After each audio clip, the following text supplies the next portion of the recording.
அஸ்ஸலாமு அலைக்கும் வரஹ்மத்துல்லாஹி வபரகாத்துஹ். மிக அருமையான ஒரு செய்தி, முன்னோர்களான ஸலஃபு ஸாலிஹீன்களை தொட்டும் வந்திருக்கக்கூடிய ஒரு முக்கியமான செய்தி. அவர்கள் சொல்கிறார்கள், ஒரு திக்ர் இருக்கிறது, அது மனிதனுக்கு எவ்வளவு பெரிய பிரயோசனத்தை கொடுக்கும் என்றால் அது அவனை பாதுகாக்கும்.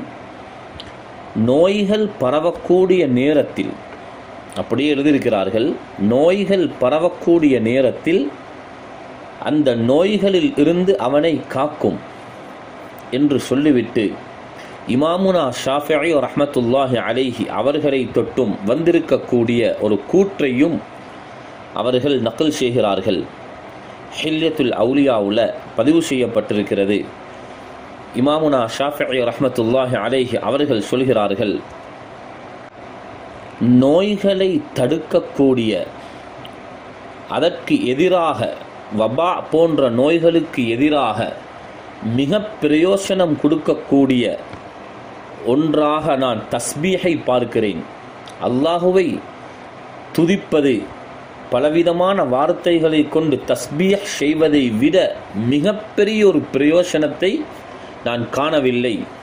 அந்த அளவுக்கு நோய்களை தடுப்பதற்கு தஸ்பீஹ் பிரயோசனம் அளிக்கிறது என்ற கருத்தை மிக தெளிவாக சொல்லியிருக்கிறார்கள். அதனால் அல்லாஹுவை புகழக்கூடிய என்னென்ன வார்த்தைகள் இருக்கிறதோ தஸ்பீஹாத்துகளை செய்து எங்களுக்கு ஏற்பட்டிருக்கக்கூடிய வபா தொற்று நோய் இந்த பரவதை நாங்கள் தடுப்போம். அல்லாஹ் ரப்புல் இஸ்ஸத் சுப்ஹானஹு வ தஆலா அதிலிருந்து எங்களுக்கு விமோசனத்தை தருவானாக.